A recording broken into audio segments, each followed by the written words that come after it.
Thank you very much. Good afternoon, everyone. Thank you so much for coming back after the final break and not disappearing off to find your way home. So tonight, I'm going to talk to you about the value of older consumers and e-commerce. So first of all, I'm going to ask you, how diverse is your customer base? And how diverse could it be? So for example, when Rihanna launched Fenty Beauty, it was a real game changer, particularly in terms of the range of skin tones that were catered to for the very first time. It really challenged beauty brands to think about how wide their consumer base could be. And what I find interesting is, while Fenty has done a huge amount, is incredibly groundbreaking, and I respect it a great deal, still, if you look at the website, the social channels, you'll still see predominantly younger women. And why does that matter? Over 65s are the fastest growing market in e-commerce. And in particular, women over 50 control 95% of their household purchasing. And women over 50 essentially represent household spending power about 40% of the population. And in particular, a lot of these are very affluent and have a lot more disposable income than the traditional Gen Z millennial audiences that most e-commerce businesses are chasing.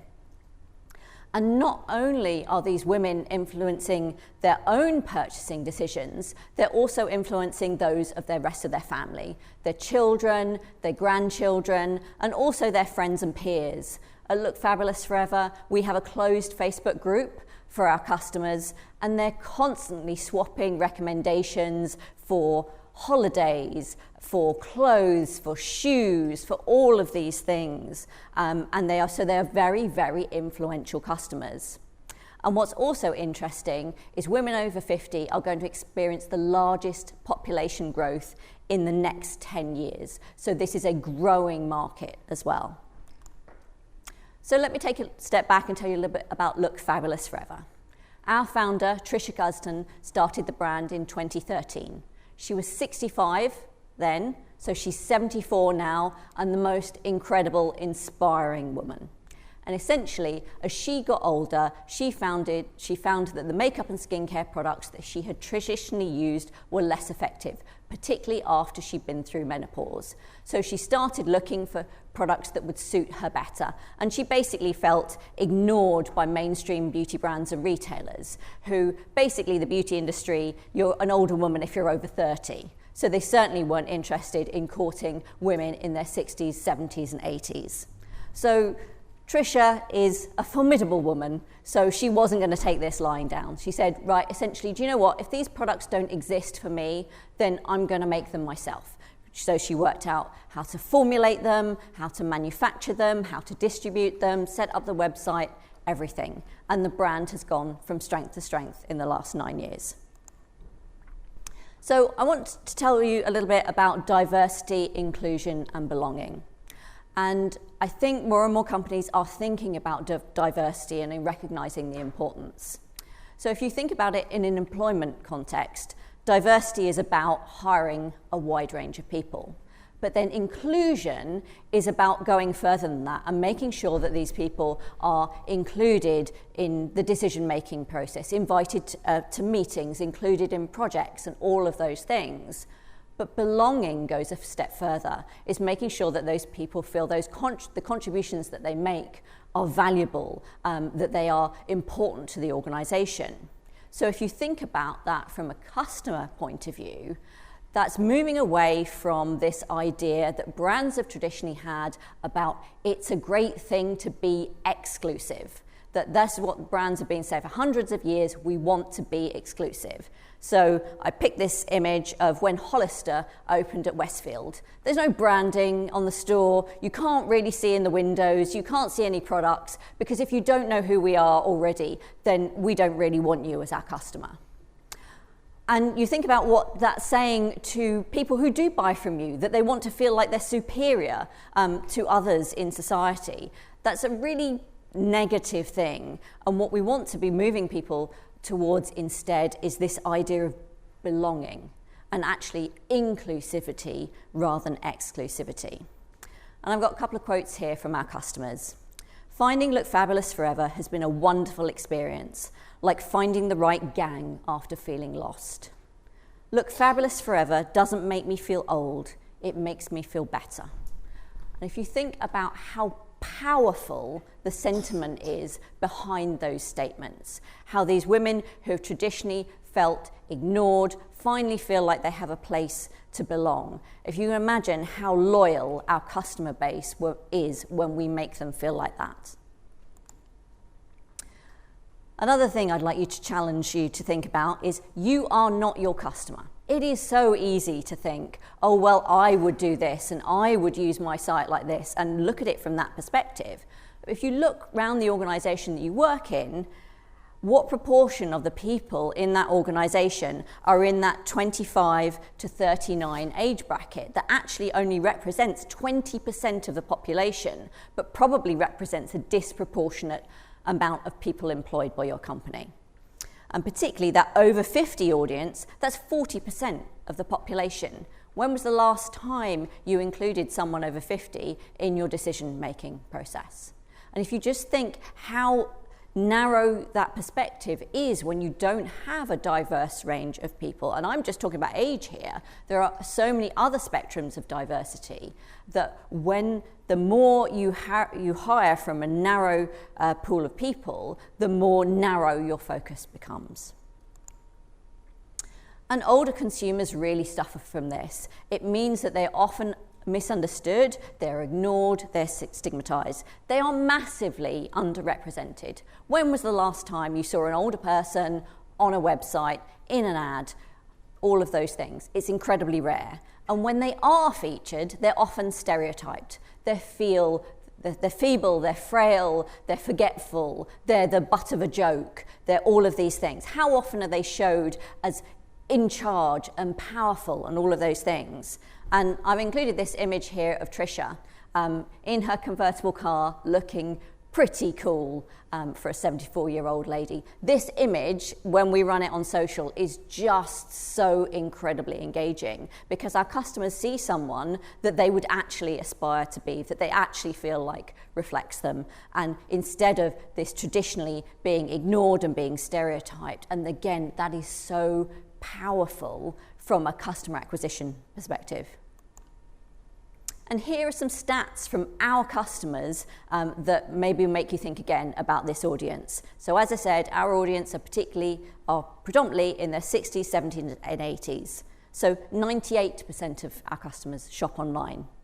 39% do all or most of their shopping online. 88% use online banking. 82% watch TV and movies online, your Netflix, your Amazon Prime, your Disney Plus, Apple TV. 72% listen to music, audio, books and podcasts. So this group are much more online than the stereotype would suggest that they are. And even within this, older consumers are a wide demographic. We have customers who are in their 60s who might have a mum in their 80s or 90s. And if you think about the difference between you and your parents and what you're interested in, what they're interested in, it's incredibly different. So even within that, it's a very wide demographic. And even within the demographics, there's so much more richness beyond that. So I'd like you to think of someone. He's male, he was born in 1948, he grew up in England, he's got 2 children, and he's married twice. So this is the demographic information. This gives you 2 very different individuals with 2 very different lifestyles, tastes, all of those things. Their priorities in life are very different between Ozzy Osbourne and Prince Charles. So demographics alone don't tell the whole story. So we admit we are biased, that we don't see our consumer as clearly as we should. So how do we take a step back and understand our customer? So it's about collecting data and listening to our customers, observing their behaviour and using that data for decision making, really understanding their pain points and frustrations, understanding how their needs are evolving and changing. And sometimes I get pushback on this ideas should be driven from data concept, and people say, oh, well, Steve Jobs didn't come up with the iPhone by looking at data. I was like, well, no, customers are not going to be able to tell you what technology they want that doesn't exist yet. But I would argue a deep understanding of how people use technology, how that technology was changing, and the opportunities it could offer were what made the iPhone a huge success when it launched. It's then about sharing those customer insights across the whole organization. When I was at Birchbox, we had a one-page sheet about our core target customer, what she was interested, what she looked like, and everyone in the organization had a copy of that, because everything that we do, whether it's actually interacting with customers or completely beyond that in behind the scenes, has some impact on the customer and their life. So sharing those insights helps us all make better decisions. And I'm also a passionate advocate for facilitating direct interaction with your customers. I just spent some time a few weeks back. I did about 20 hours of interviews with our customers because I was launching a new product and I wanted to understand how interested they would be in it. And I got a huge amount of rich data that really helped me understand what's the journey to purchase for a really high value customer, how do we maintain them, all of those things. So facilitating that direct interaction with customers for everyone across the organization can really inspire brilliant ideas. And we have access to such a huge wealth of data, both that qualitative narrative data through informal channels, so what people emailing customer care about, what are they saying on social channels.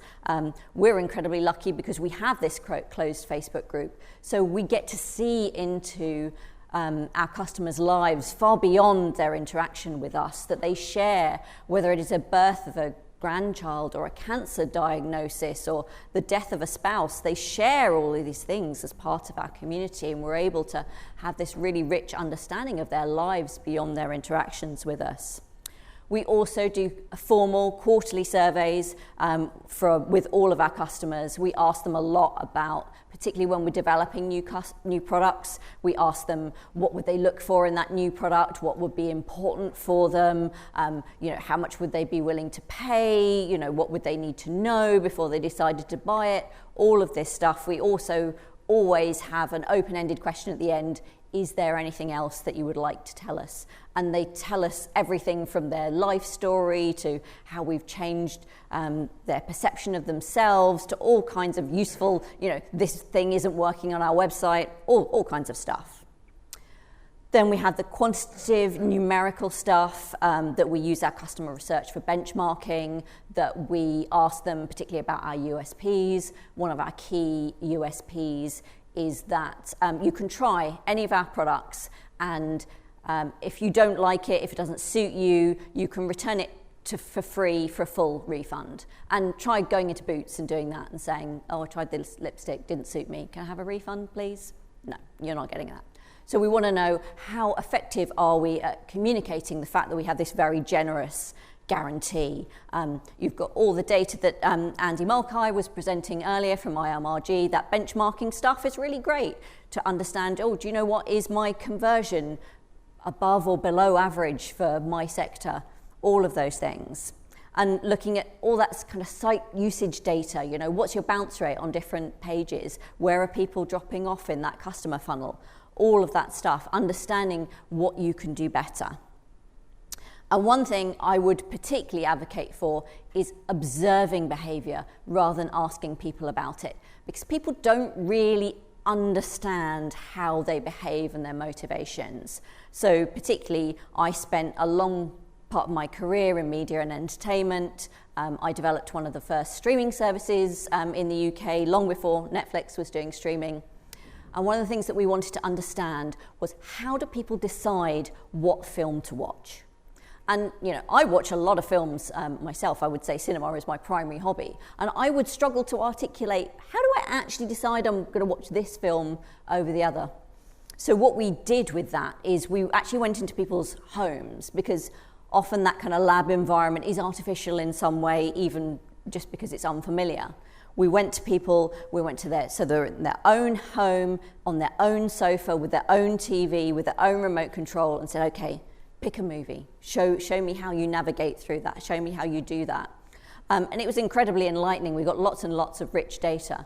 One of the things that always stuck in my mind is there was this weird kind of gender split that generally women would browse through until they found something that they wanted to watch, and then they'd watch it, whereas men would keep going in case there was something better. So yeah, observe behaviour rather than asking people why they think they do stuff. And also, talking to people who aren't your customers is really important. When I joined Birchbox, we had this incredibly rich data about our customers. Because we were providing them with a personalised beauty box, we knew, do they have long hair or short hair? Do they have curly hair or straight hair, blonde hair or brown hair? Because we're going to send them personalised products based on their responses. So we had this really, really rich data about our customers. But in comparison, we knew very, very little about the people who weren't our customers. So we did some work to understand who our potential target customer could be. And the data was really useful. It showed that we had two key customer groups, and one of them we were serving very well. And she looked a lot like the women who worked in our office. She was a young, urban professional with a bit too much month at the end of her money. And what the research showed was that there was another customer who was actually much more effective for us, that she was a bit older, she was more likely to live outside London, she was more likely to have children, and in particular she was more financially mature, which meant that she was more likely to buy our full-size product from our e-commerce offering and not just our subscription box, which made her a much more valuable customer. So what we were able to do as a result of that was shift our focus, not lose our existing customer, but be more inclusive of our new customer and bring her into the fold. And people who aren't your customers will tell you what do they need to be convinced, what's stopping them from buying now. They'll do your marketing for you. They'll tell you what you need to tell them to be convinced. Also, understanding their wider interests can be really valuable. Again, when I was at Birchbox, one of the things we asked our customers, they said, oh, you know, what are you interested in apart from beauty? And they said, oh, we like eating out, we like drinking out, and we like shopping.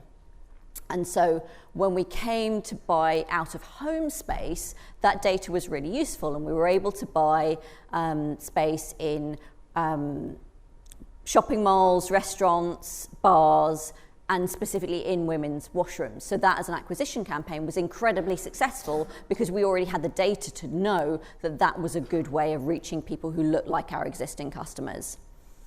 And also understanding media habits and what people will take to be persuaded is really going to help you understand which groups of customers are going to be easy to reach and easy to persuade, and therefore much more cost effective to acquire than those who are going to be more difficult to reach and persuade.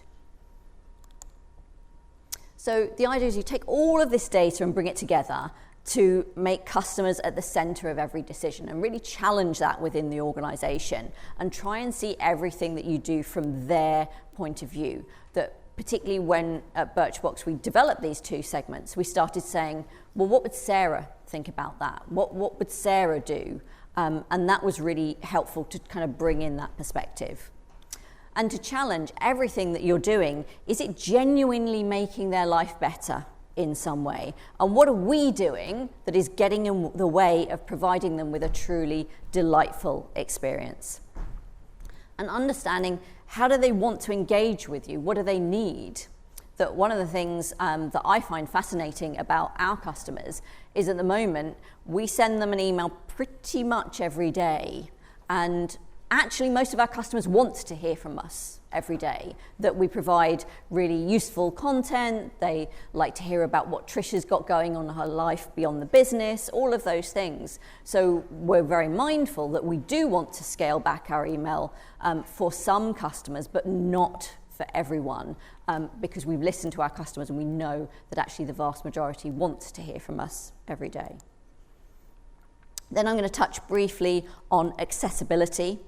So how do you open your experience up to more customers? So I think that being more accessible just makes good business sense. That, for example, if you are putting subtitles on your videos. You're making it easy for people to watch with the sound off, as well as people who are hard of hearing. By making your copy size, this is not a good slide for that, copy size bigger, you're making it easy for everyone to read and not just those with low vision. By making your buttons easy to click on a mobile, you're not just helping people who've got motor disabilities, but you're also helping someone who might be holding a baby at the same time as trying to navigate your website. All of these things just make good business sense. So the more that we cater to a more diverse audience, the better our UX becomes. So, in conclusion, over 65s are the fastest growing market in e-commerce, so if you're not thinking about them, you're really missing a trick. Making your customer feel like they belong is really, really powerful, and it genders a lot of loyalty. You are not your customer, so collect data and use that to make your decisions rather than your assumptions. Older audiences are far more than stereotypes. Making your site accessible is much more than a box-ticking exercise. It's really good business sense. And your customer base could be so much wider now that in future than you see now, and that is a huge opportunity for you. So, thank you very much. I hope you found that interesting.